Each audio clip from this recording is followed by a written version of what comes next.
And we want to thank you that there is a day that we can celebrate that God is with us. And may your name be lifted up. In Jesus' mighty name, amen and amen. This morning, may you have a blessed Christ Mass this morning. Christmas. Two people, quickly. What does Christmas mean to you in a day like this?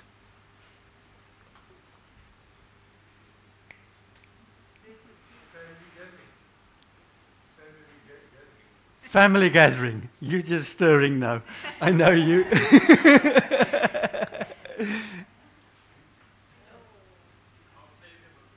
Our Savior was born. 1, 2 more.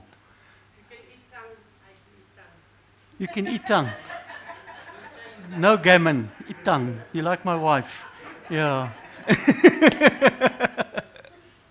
Last one. Peace. Good. So I want to speak this morning about the gift within, eternal life that makes the difference. See, Jesus was born on this earth for one reason, and one reason only, and that was to die on the cross, so that we could be reconciled to our Father. That's why God became man, to bring us to his dad. And then you hear the Gospels when they write and Jesus say that if you've seen me, you've seen my Father. Scripture says that he made the invisible God visible. So he was born as a baby, and he grew up. Morning, Zane, come in. And he grew up like you and me. And we could see the Father's heart in him as he ministered, as he walked, as he connected with people. So, Isaiah 9 verse 6 says, "For to us a child is born, to us a son is given, and the government shall be upon his shoulders, and his name shall be called Wonderful Counselor, Mighty God, Everlasting Father, Prince of Peace." Now, I don't know if you noticed the tenses that was used there. So this was a prophecy about 735 to 732 years before Christ was born. And yet then the prophet prophesied and he said, and Isaiah wrote down and said, "For to us a child is born. To us a son is given. And then he shall be the titles." Now, when I saw that, it was like, man, this is weird. But just think of Hebrews 11:1, that, and I love the King James Version in this. He says, "Now faith is the substance of the things hoped for, the evidence of the things not seen or not yet seen." And I think this is what the prophet prophesied into, where he says that a child is born. Not yet there, but I see it as if it happened already. A child is born. A son is given. And then he shall be. And then he lists it. So that was the prophecy before the birth of Jesus. And then in Luke, we see, "For unto you is born this day." Now he pulled it into the day of what the New Testament was written in. He pulled it into this day in the city of David, a Savior, who is Christ the Lord, was born.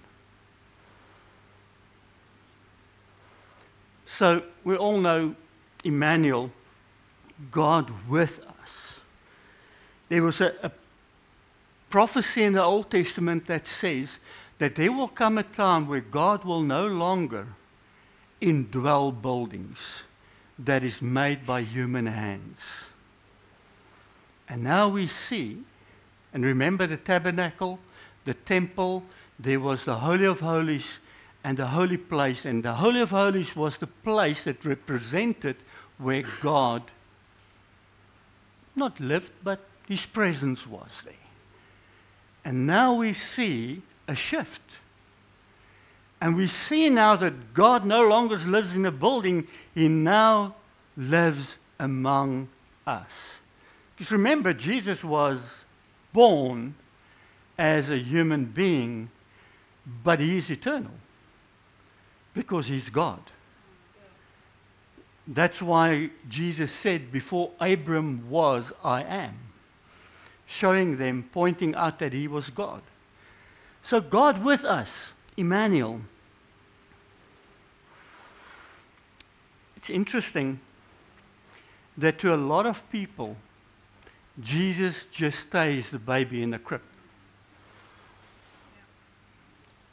I cringe when grown-ups speak about Liewe Jesus. Because it just shows me that Liewe Jesus never moved from the baby to their Savior. Same with a lot of people, Jesus is still just on the cross. They moved past the baby phase, but they got stuck on the cross phase. Where we live this side of the cross, we live where Jesus died and rose from the grave. And then we, as believers that stepped into Christ, are invited into the cross. And Scripture says that we died with him on the cross and that we were raised with him from the dead. That's amazing. So we became part of the Christmas story. Now, the amazing thing for me about when you think of this baby birth of Jesus, I don't know about you, I haven't received my Christmas gift yet, but I'll stay Hebrews 11:1, faith. But normally we wrap our gifts, isn't that so? When we give it to somebody. Jesus was the greatest gift that was given to us. And it was so interesting that it says that when the shepherds came to search him out, they found him and he was wrapped in swaddling cloth. He was wrapped like a gift. It's your gift.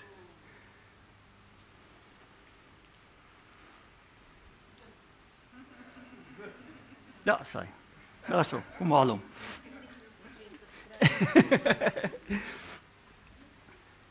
So he's our greatest gift. He was wrapped for us.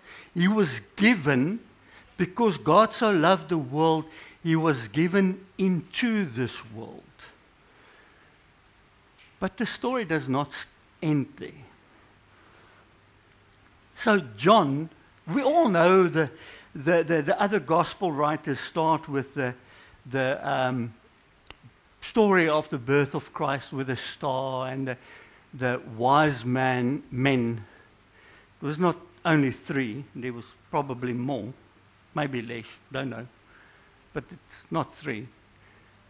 The whole story about the wise men and all that, we all know that. But hear how John describes the birth of Christ. He says in 1 John 11, he came to his own, and his own people did not receive him. But to all who did receive him, who believed in his name, he gave the right to become children of God. That's beautiful. So the moment if we believe in him, the moment we step into him as he stepped into us, we've got a right to be a child of God.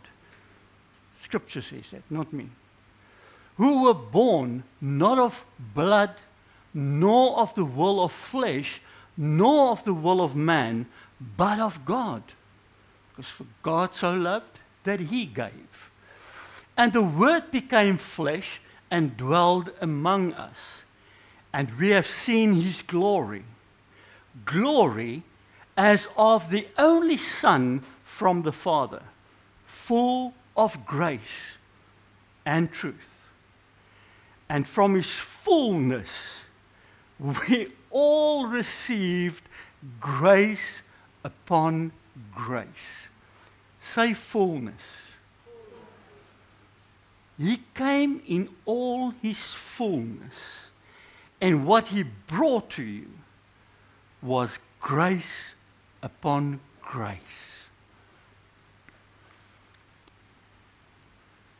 For the law was given through Moses, and grace and truth came through Jesus Christ.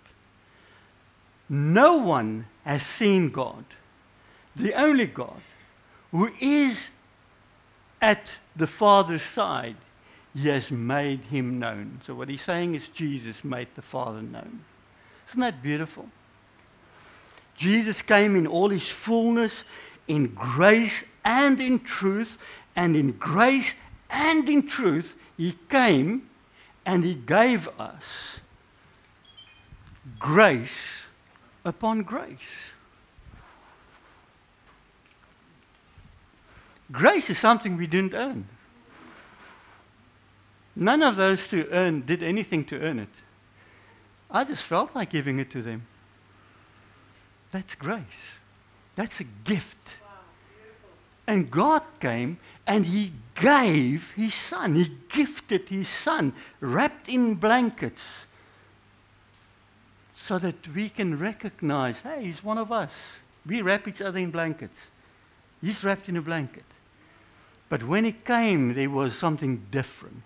He came in grace upon grace. I must check my time today. So, for unto you is born this day in the city of David a Savior, who is Christ the Lord. Now, to us living in 2025, that is past tense, do you agree? Yeah. 2,000 odd years back. But Jesus was born. Maybe not on the 25th. So don't email me, don't WhatsApp me. I already asked the church not to do it. I know he was not born on the 25th. But he was born. And we have a day where we can speak into the lives of people about his birth. So let's use it. So he was born. Hear what he says. Behold, the virgin shall conceive and bear a son, and they shall call his name Emmanuel, which means God with us. Therefore, Isaiah 7 verse 14 says the same. It's a prophecy that Matthew quoted. But I want you to look at a portion where it says, behold, the virgin shall conceive. You will find many theologians today that will say that the Greek word for virgin can also mean young lady, young girl, which does not necessarily mean a virgin. So many theologians will say today that Mary might not have been a virgin, that's how she conceived. But, remember the one that we read earlier? She was not conceived by the will of man, John 1, but by the Father. And then there's a portion where Mary and the angel had a conversation where the angel said to her, you will be found with a child. And she gave a sentence that nullified that statement. She said, how can that be, for I have not yet been with a man? So be careful of deceit in these times, because when you go on YouTube, you will find a lot of nonsense. Jesus was born. He is the Son of God. He was born by the power of the Holy Spirit because of the will of the Father. Case closed. Can we move on? Good. So, his name is Emmanuel, God with us. And thank God he's not a baby anymore. See, there's a powerful statement in the fact that he was a baby, because it speaks of he came to us like we are born into this world. He was wrapped like with swaddling cloth, like we wrap gifts. And as we put our gifts under the tree, he came and he hung on a tree to become a gift for us, to work eternal life in us, because that is the greatest gift that we can receive. Now, when you think of eternal life, we think of eternal life as one day we will be saved. One day we will have eternal life. But there's a portion that Jesus walked with his disciples, still breathing. So they didn't die yet. They're still alive. And Jesus spoke to them and said to them, you have eternal life. And he was speaking to them in the present tense. So there's something about the moment we accept Jesus, we receive the gift of life. We receive eternal life, not one day, but already.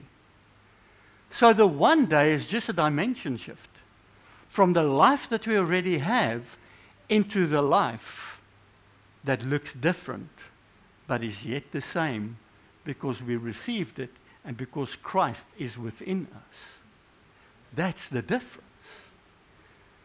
See, there's a move in the story.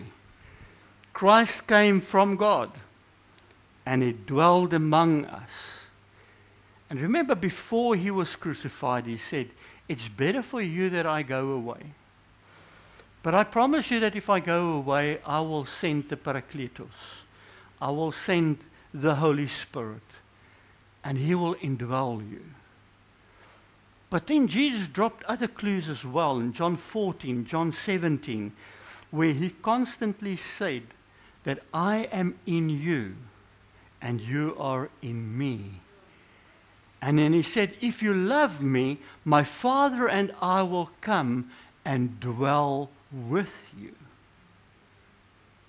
So there's a story change. Remember the prophecy of the old?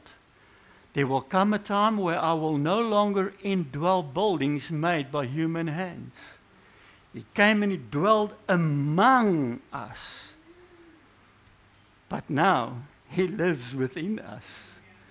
The moment we accept him, you know that daai kinderlike dingetjie van, ag neem net Jesus aan in jou hartjie. Just accept him in your heart. It's so childlike, but there's so much truth in that.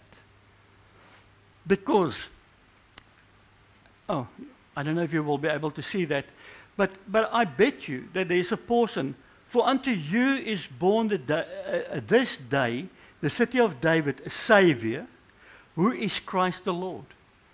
I bet you, most of you missed the word Lord. In Greek, kurios, which literally means master or Lord.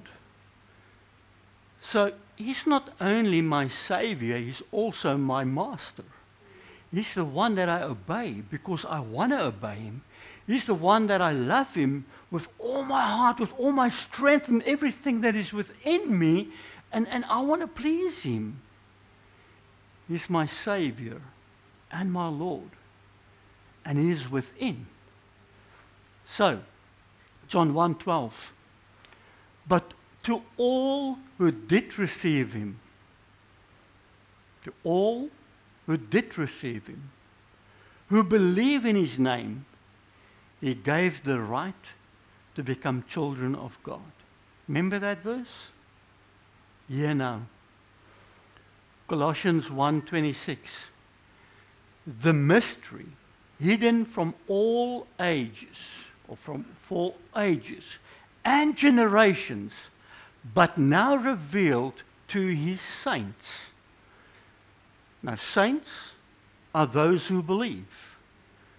To them, God chose to make known how great among the Gentiles are the riches of the glory of this mystery, which is Christ in you, the hope of glory.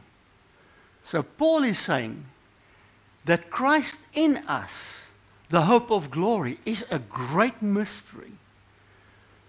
And that mystery was there all the ages, but it's only now revealed to those who believed. Remember that portion? This day a Savior is born.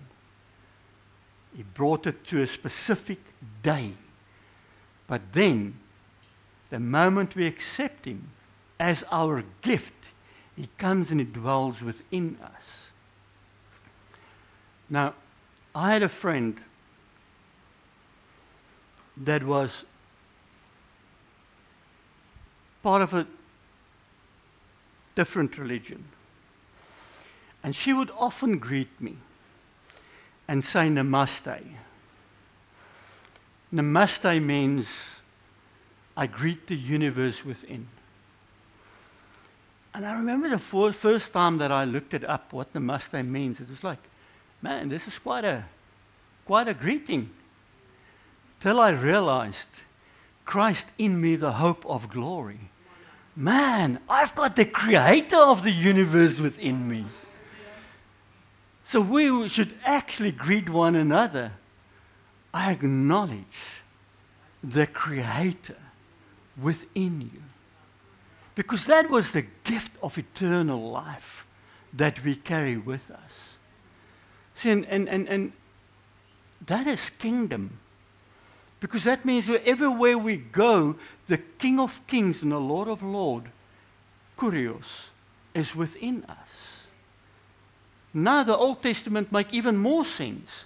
Because there was a promise in the Old Testament that said that wherever, to Joshua, wherever you put your foot down will be holy ground. How much more for us with Christ in us?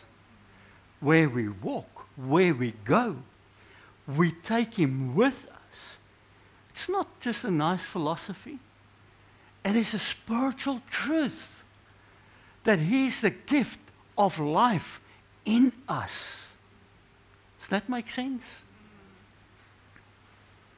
Romans 6:23, for the wages of sin is death, but the free gift of God is eternal life in Christ Jesus our Lord.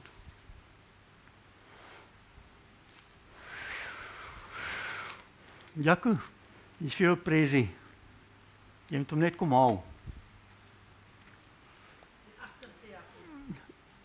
Ja, is daar nog 'n Jaco? Oh ja, Jaco, ja. Die agterste Jaco. This is the same with eternal gift, or the gift of life that Jesus died for us on the cross. He said, here's the gift. I died for you. I rose from the grave. All you need to do is to come and fetch it because it's done. That's why he said on the cross, Tetelestai, it is finished. A full and final settlement. It is paid for. Your sins are forgiven. All you need to do, take your gift. If you don't go and fetch your present that your family member present to you, you will have a potential gift. But you will not have it till you take hold of it. And it's the same with Jesus. What he did for us on the cross, what he did for us in the resurrection, what he did for us because he was born, is potentially there for the whole world. But it's only when we take hold of it that the potential falls away and it becomes a reality that transcends this world into a different dimension. And this is the gift that we received at Christmas. Quickly. I've been crucified with Christ. It is no longer I who live, but Christ who lives in me. And the life that I now live in the flesh, I live by faith in the Son of God, who loved me and gave himself for me. I do not nullify the grace of God, for the righteousness were through the law, then Christ died. If righteousness was through the law, then Christ died for no purpose. So we were crucified with him, and we rose through him. I wrote this down because I knew I was going to forget. Just to make a summary so that you will understand what I said this whole time. Christmas is not only about a gift given to the world, but a gift received within the believer. Eternal life is not merely future hope.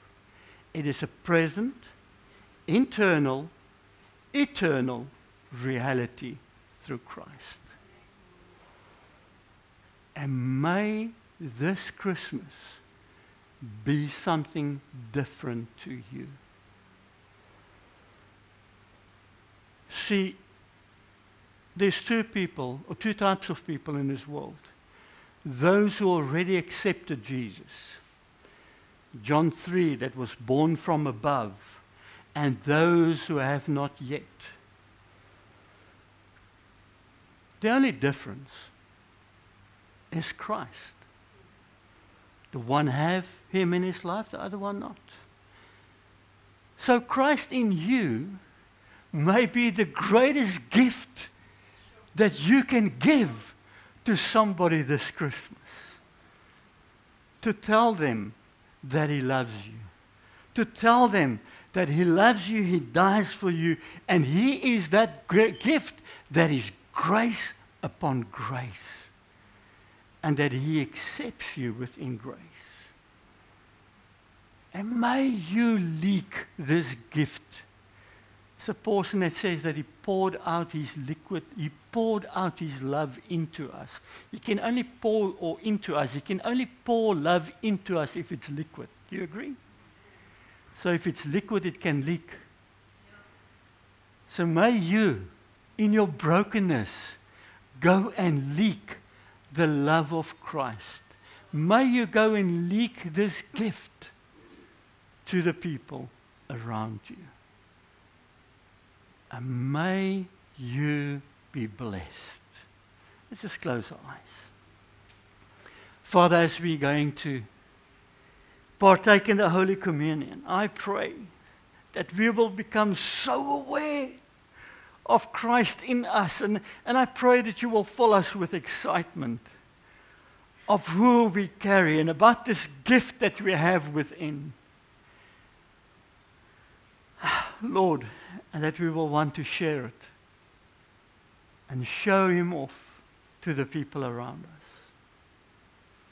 As we're going to partake of this table, I pray that we will understand and feel something different this morning to the past. Because Christ, you were born for us. You also died for us. But you're also alive for us. You are alive within us so that we can live. And thank you for this in Jesus' name. I want to invite you to go and fetch grape juice and bread, and then just go and sit again. And then we're going to use it together. Is that good?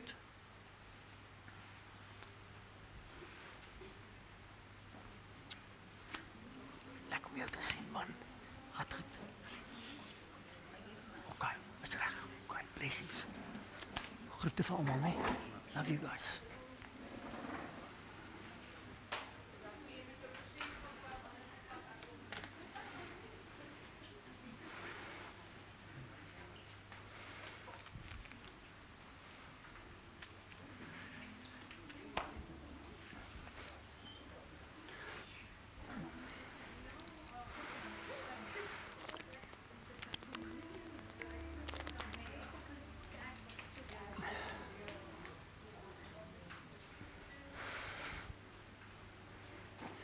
Thank you, Lord Jesus.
So glad that this got nothing to do with church membership. It's got nothing to do with how old you are or how young you are. It's all about what Jesus did for us.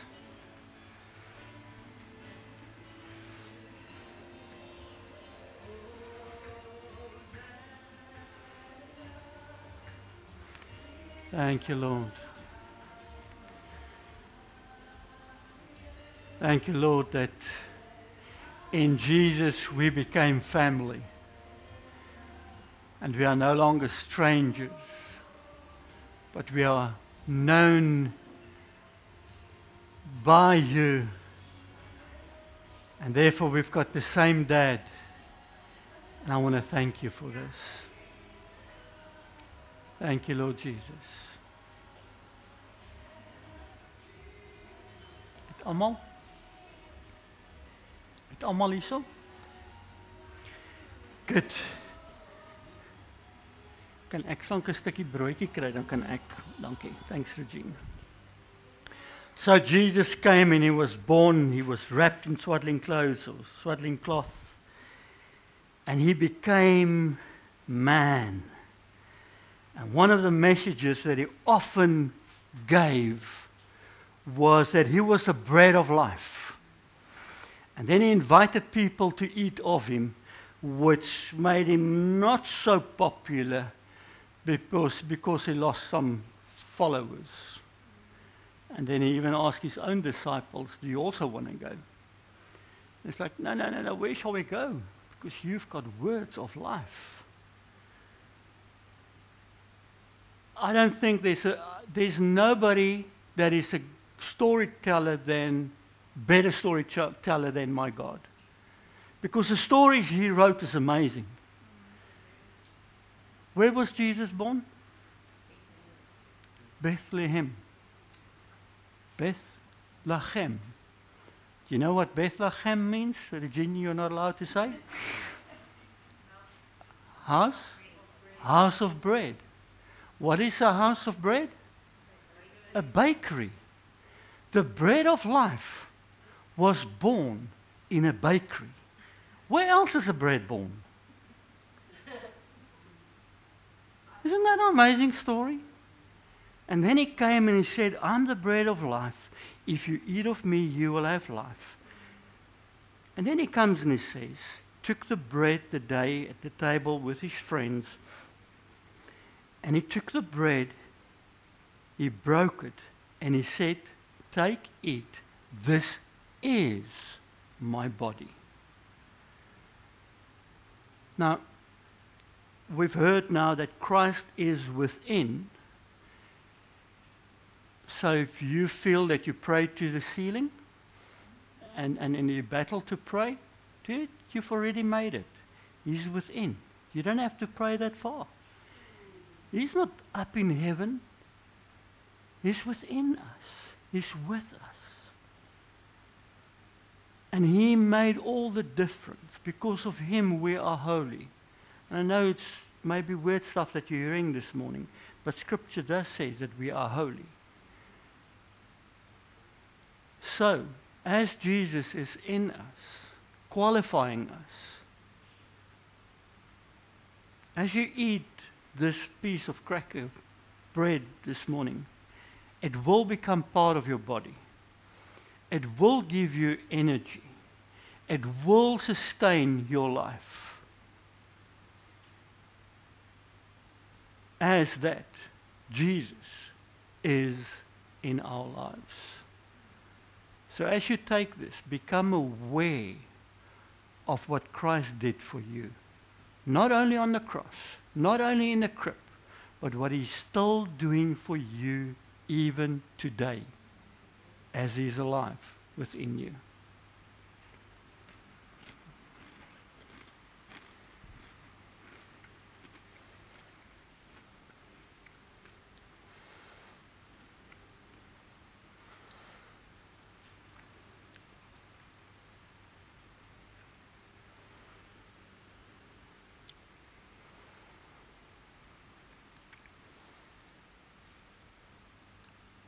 After that, Jesus took the cup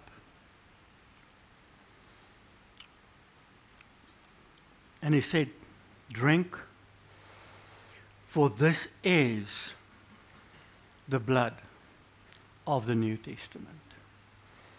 His blood that was going to be,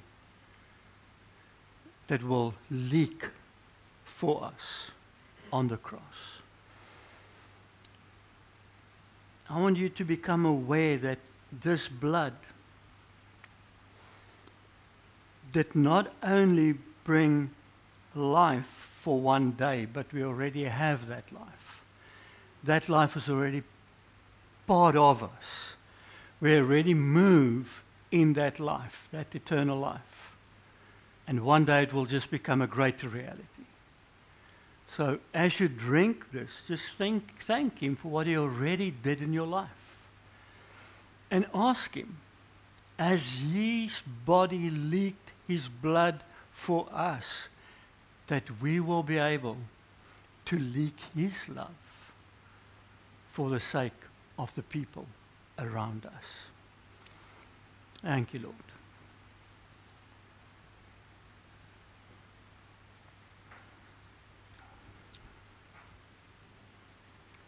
Father, I thank you for the greatest gift of all, and that is Christ. Thank you for the mystery of Christ within us, the hope of glory, because that Scripture says that he came in glory, and we behold his glory, and that it became part of us because of grace upon grace. And Father, as we enjoy the company of family this day and the days to come, I pray that we will be reminded that we are part of a spiritual family. That you are our dad. And I want to thank you for this. Thank you, Lord Jesus, for the gift who you are in us. And I thank you for this. And may your name be glorified through us. In Jesus' mighty name. Amen and amen. Good. Did that make... I just want to end this off. Good. Thank you. I just want to sing the song because I think it fits in beautifully with the sermon. It's just a chorus. Let this Christmas be Christ in me, the love of God rain down. Amen. For the world to see. May the grace you've shown be evident in me.